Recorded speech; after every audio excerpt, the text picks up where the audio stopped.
Assalamualaikum warahmatullahi wabarakatuh. Di sini saya akan mempresentasikan peranan pendidikan luar sekolah dalam keberlangsungan pendidikan sepanjang hayat. Di sini ada pembahasan. Pembahasan ini ada 4 macam. Yang pertama, apa yang dimaksud dengan pendidikan. Yang kedua, apa yang dimaksud dengan pendidikan sepanjang hayat. Yang ketiga, apa tujuan pendidikan sepanjang hayat. Yang keempat, bagaimana peran pendidikan sepanjang hayat. Selanjutnya di sini ada pengertian pendidikan secara etimologis. Pendidikan berasal dari kata dasar didik mendapat imbuhan pean menjadi kata benda pendidikan dan kata kerja mendidik.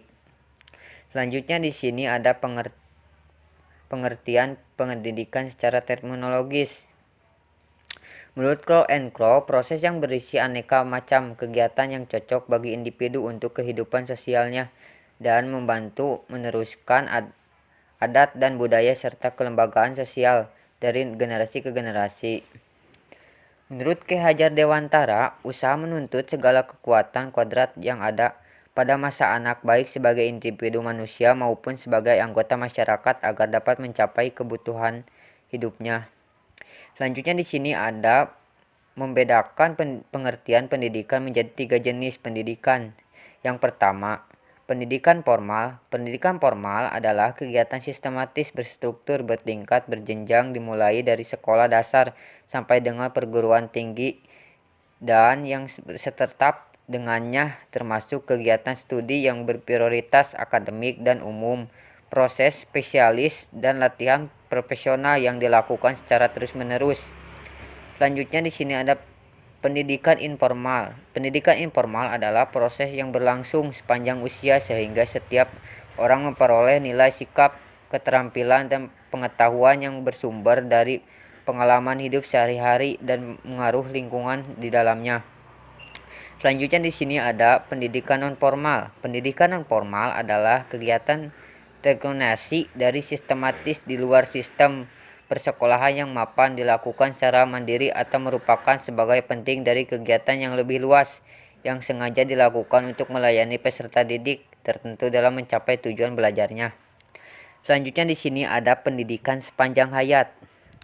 Pendidikan sepanjang hayat merupakan pendidikan yang tidak berhenti sehingga individu menjadi dewasa namun tetapi berlanjut sepanjang hidupnya.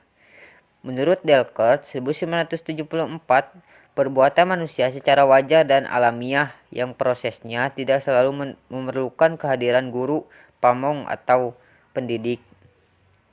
Selanjutnya di sini ada tujuan pendidikan.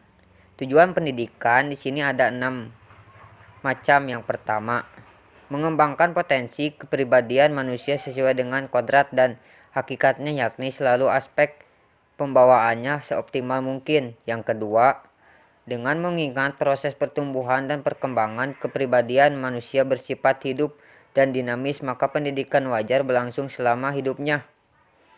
Yang ketiga, menciptakan belajar untuk hidup learning to be dan membentuk masyarakat belajar learning spesi.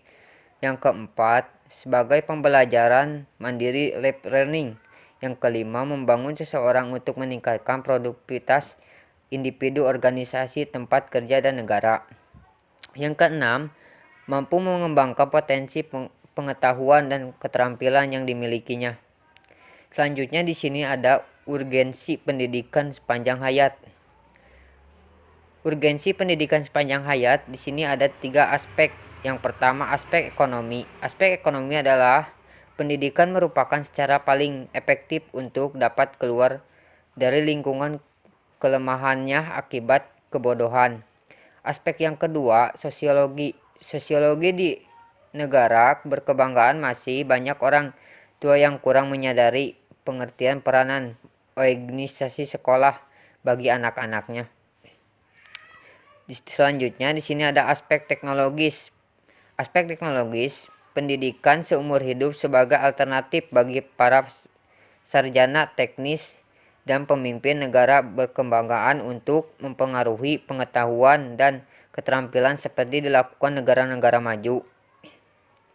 Selanjutnya di sini ada peranan pendidikan sepanjang hayat. Pendidikan sepanjang hayat di sini ada 5 macam. Yang pertama, memungkinkan secara mengembangkan potensi-potensinya sesuai dengan kebutuhan hidupnya. Yang kedua, cara yang paling efektif untuk keluar dari Satu, lingkungan kebodohan dan kemiskinan. Yang ketiga, pada umumnya di negara-negara yang sedang berkembang ditemukan masih banyaknya para orang tua yang kurang menyadari akan letihnya pendidikan sebagai anak-anaknya. Yang keempat, di era globalisasi seperti sekarang ini, tampaknya di dunia di dalam oleh eksplorasi untuk pengetahuan dan teknologis dengan sebagai produk yang dihasilkannya. Yang kelima, perkembangan iptek sangat pesat mempunyai dampak dan pengaruh dasar terhadap sebagai konsep teknis dan metode pendidikan.